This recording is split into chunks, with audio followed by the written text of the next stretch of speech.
안녕하세요. 꽃점 플러스 박상용입니다. 멍청해지기 전에 읽는 내가 지치지 않고 계속 나아가는 내를 만드는 결정적 습관. 자, 이 책을 제가 이렇게 조금씩 나눠가면서 계속 올리고 있습니다. 저도 어, 다른 할 일을 하기 전에 먼저 이 책을 읽고 한 30분 정도 읽고 나서 또 제 일을 할 생각입니다. 아무쪼록 제가 읽는 게 좀 편안하게 일하시면서 들으시고 하시면 좋으실 것 같습니다. 자, 오늘은 이제 멍청하게 있는 시간의 효과, 디폴트 모드 쓰기라는 거죠. 이 디폴트 모드는, 이 중심 네트워크 모드랑 이제 두 가지의 그런 시스템이 있다라고 얘기를 하거든요. 그러니까 디폴트 모드는 아무래도 좀 더 이렇게 의식적이지 않게 자동화돼서 무의식적으로 할 수 있는 것들을 유지시켜주는 그런 시스템을 말하는 거고, 중심 네트워크는 사실 우리가 가장 일을 하거나 학습을 할 때 가장 많이 쓰는 이제 의식을 활성화시키는 게 바로 이제 중심 기능 네트워크라고 하는 그런 모드가 두 가지가 있다라는 겁니다. 자, 멍때리기 대회가 매년 서울의 한강공원에서 열리는 것을 알고 있나요? 2014년에 아티스트 읍스양으로 알려진 김진아 씨가 기획해서 처음 열리는 이래 2025년 올해로 8회째를 맞이했다고 합니다. 대회 규칙은 매우 간단합니다. 90분 동안 움직이거나 말하는 것이 금지되고 가만히 그야말로 멍하게 앉아 있어야 합니다. 바쁜 현대인들이 모여 사는 서울이라는 곳에서 멍하게 아무것도 하지 않고 앉아 있는 사람들을 보는 것은 묘한 대조를 느끼게 합니다. 이 행사의 기획 의도는 아무것도 하지 않는 시간도 가치가 있다는 것을 알리기 위해서 아무것도 하지 않는 시간도 가치가 있다. 어, 멍 때리기뿐만 아니라 움직이지 않는 상태에서 마음을 고요하게 만들고자 하는 인간의 행위는 교회에서 무릎을 꿇고 하는 기도나 불교에서 깨달음을 얻기 위하는 참선과 명상 등 인류 역사상 여러 종교와 일상의 다양한 형태로 나타납니다.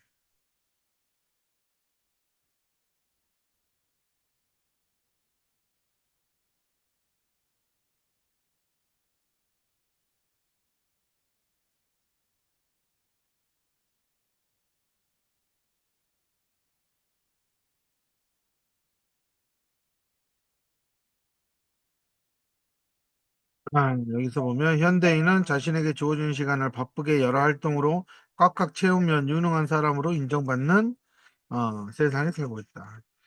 현대는 이렇게 주어진 시간 안에 바쁘게 여러 활동을 해서 꽉꽉 채워야지 유능한 사람으로 인정받는다라는 거죠. 음. 자, 내의 기본 모드란 아마도 사람들 대부분은 이런 바쁜 상태가 우리 뇌가 가장 효율적으로 작동하는 상태라고 생각하기 쉽습니다. 즉, 뇌가 외부로부터 들어오는 온갖 감각 정보를 받아들이면서 이를 실시간으로 처리해서 학습하고 그에 부합하는 기존의 정보를 기억해내고 이를 바탕으로 의사를 결정을 하고 그 또 무언가를 느끼고 하는 식의 정보 처리가 끊임없이 일어나는 상태가 뇌의 기본적인 작동 모드라고 생각하는 경향이 강합니다. 그러다 아무 정보도 처리하지 않는 것처럼 보이는 멍하게 앉아있는 사람을 보면 어디가 아프거나 걱정이 있다고 생각하기 쉽죠. 음, 뇌과학에서 인간의 뇌는 적절한 휴식이 필요하다는 점을 강력히 시사합니다. 쉴 때도 특히 아무것도 하지 않고 멍하니 있는 상태, 마침이 바람이 불어오면 바람을 타고 날아가는 나뭇잎처럼 마음이 자유롭게 돌아다닐 수 있도록 내버려 두는 시간이 뇌의 인간다움을 유지하는 데 꼭 필요하다고 봅니다. 음. 쉴 때도 아무것도 하지 않고 그냥 멍하니 있는 상태. 내의 인간다움을 유지하는 데 꼭 필요하다.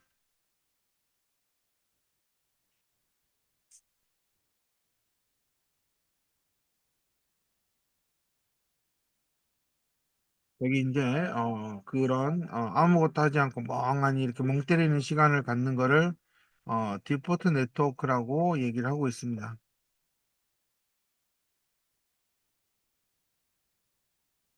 우리 뇌의 디포트 네트워크를 구성하는 영역에는 내측, 전전두 피질, 후대상 피질, 하두정 피질, 해마 등 여러 영역이 있습니다. 이 디포트 모드 네트워크는 2000년대 초에 인간의 뇌가 아무런 외부 자극을 처리하지 않는 기저 상태를 궁금해하던 학자에게 처음 학계에 보고되었습니다.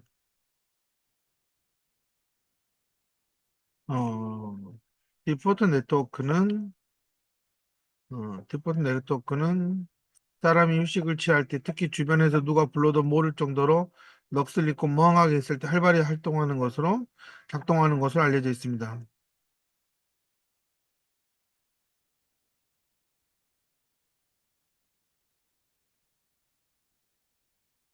이제 무의식 상태. 그래서 이 무의식이라고 하는 이유는 뭐냐? 외부에서 감각기관을 통해 뇌로 입력되는 자극들이 뇌에서 전혀 접수되지 않기 때문입니다.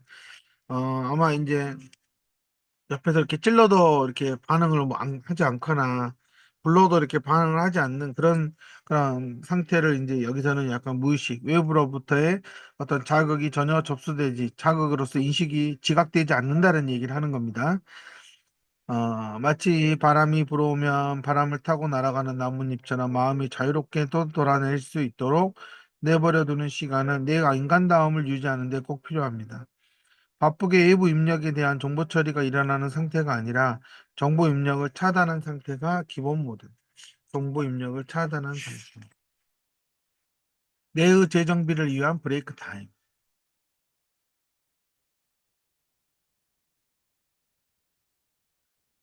디폴트 모드 네트워크를 통해 나에게 일어난 일회성 사건을 기억하는 일화 기억을 더 잘할 수 있고 상상력이 더 좋아진다는 보고가 있습니다. 또한 다른 사람과의 관계에서 중요한 사회적 인지가 향상되고 내의 정보 처리가 제대로 된 것인지 점검하는 자기 성찰, 셀프 리플렉션이 더 잘 이루어진다고 합니다.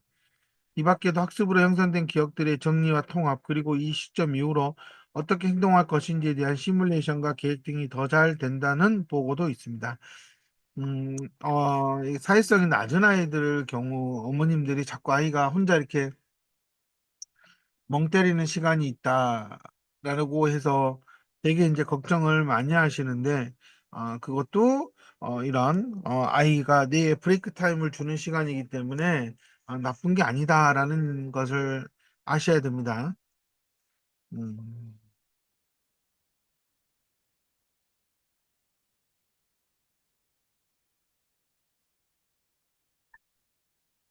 24시간 동안 우리 뇌의 작동 모드를 크게 두 가지로 나누어 보면 외부 세계를 적극적으로 받아들이며 바깥 세상에서 무슨 일이 일어나는지 모니터링하고 처리하는 모드가 있고, 외부 세계로부터 들어오는 자극을 차단하고 그때까지 받아들인 정보의 의미를 되새겨보고, 정보의 조각들을 서로 연결하는 작업을 하는 모드가 있습니다.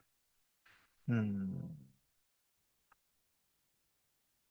마치 음식점이 점심시간에 밀려오는 손님들로부터 주문을 받아 바쁘게 음식을 만들어내다가, 오후 3시에서 5시 사이에는 문을 닫고 가게를 좀 정리하는 시간, 즉 브레이크 타임을 갖는 것과 흡사합니다. 이때 음식점에서는 점심시간에 바쁘게 일하느라 어지러워진 주방과 홀을 정리하고 그동안 음식을 만드느라 재료를 얼마나 썼는지를 점검하죠. 그래야만 다시 저녁의 시간에 문을 열었을 때 밀려들 손님들의 주문을 잘 처리할 수 있기 때문입니다. 음, 우리네도 이렇게 외부의 자극들이 들어오지 못하게 문을 닫은 시간에는 내부를 정리합니다. 기존의 인지 모델에 끼워 넣을 수 있는 정보는 새로운 정보로 분류하지 않고 최대한 기존 모델에 연결하고, 도저히 그것이 안 되는 새로운 정보는 새로운 모델을 만들거나 하는 방식으로 구분하며 모델을 업데이트하는 시간을 갖는 듯합니다. 이 시간은 뇌에 있어 매우 중요합니다. 왜냐하면 이때에는 외부 환경에서 들어올 때 서로 연결되지 않던 자극들을 서로 연결함으로써 미처 생각하지 못했던 관계를 만들어내기 때문입니다. 관계를 만들어.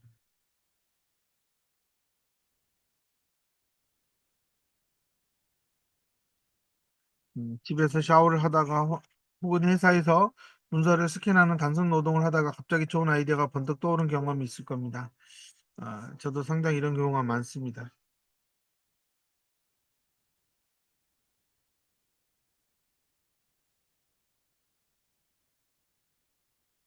여러분도 미처 생각하지 못했던 것을 떠올리고 싶거나 새로운 아이디어가 필요하다면 외부 세계와 단절되는 시간을 가져보세요. 분명 도움이 될 겁니다.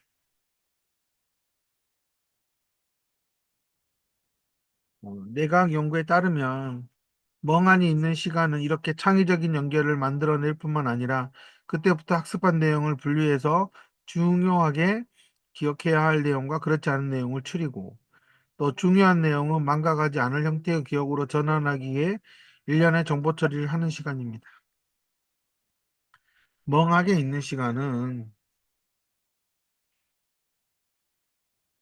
일련의 정보 처리를 하는 시간이다. 여기서 조심해야 될 거는 멍하게 있는 시간과 멍청하게 행동하며 보낸 시간은 다르다. 이거를 좀 아셨으면 좋겠습니다.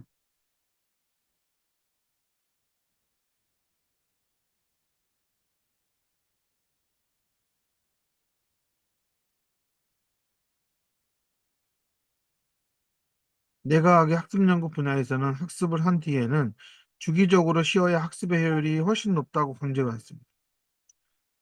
이 밖에도 멍하게 있는 시간은 뇌에 축적된 스트레스를 완화해주고 실타래처럼 얽힌 감정선을 바로잡아 정리해서 좀 더 정서적으로 안정된 상태에서 일상생활을 이어가게 해줍니다.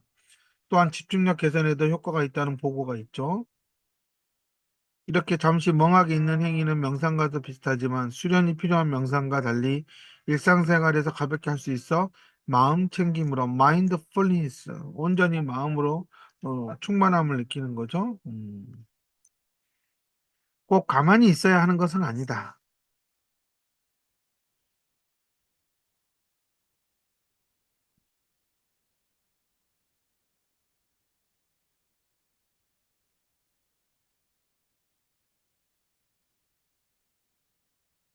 우리 뇌는 절차적 학습을 가동하면 뇌가 무의식적으로 돌아가고 외부로부터 입력되는 정보에 대한 처리를 멈춘다. 음, 빨래를 개거나 설거지를 하거나 샤워를 하는 등의 일상생활의 루틴도 모두 절차적 기억을 써야 하므로 멍한 상태 유지법이 좋은 예입니다.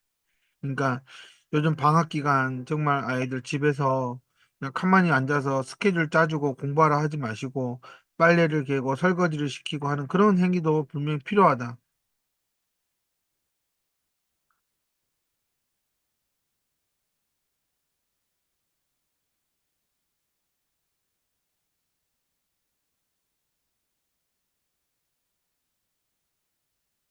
미래에 더 단순 노동이 필요한 이유. 한 가지 더 재미있는 것은 앞으로 AI와 휴머노이드 로봇 기술이 더욱 발달하면 빨래를 개거나 청소를 하는 등의 단순 노동을 로봇이 모두 대신하게 되어서 인간은 더 이상 이런 단순 노동의 시간을 낭비하지 않게 될 것이며 그 시간에 좀 더 창의적인 일에 집중할 수 있을 것이라고 말하는 미래 예언가들이 있다는 사실입니다.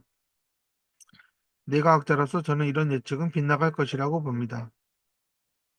오히려 뇌는 창의적으로 작동하기 위해 이런 단순한 작업이 꼭 필요하기 때문에 오히려 AI 로봇이 해도 되는 아주 단순한 일을 찾아서 더 하려고 하는 트렌드가 생길지 모릅니다. 역설적이지만 인간의 뇌는 그렇게 진화해 왔고 AI가 발전한다고 해서 쉽게 변하지 않습니다.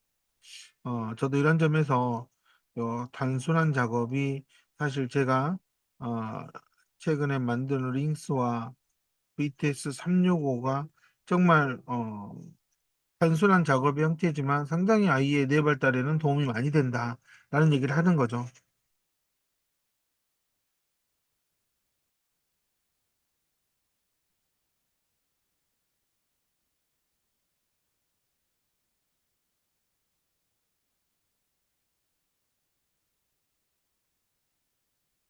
열심히 핸들을 잡아야 할 때는 잘 잡고 필요할 때는 잠깐 핸들을 놓고 페달에서 발을 떼었다가 다시 적절한 타이밍에 핸들을 잡는 등 뇌의 주인 역할을 하는 제대로 하는 게 중요함을 꼭 기억해라. 뇌는 멍하게 있는 때가 기본 모드입니다. 그 시간에 비로소 여러 정보 조각들이 관계를 맺습니다. 창의성을 위해서는 오히려 단순한 작업이 필요합니다. 아이와 집에서 단순한 손을 사용한 그런 작업을 할 수 있도록 한번 시간을 가져보시기 바랍니다. 자, 오늘은 여기까지 읽도록 하겠습니다.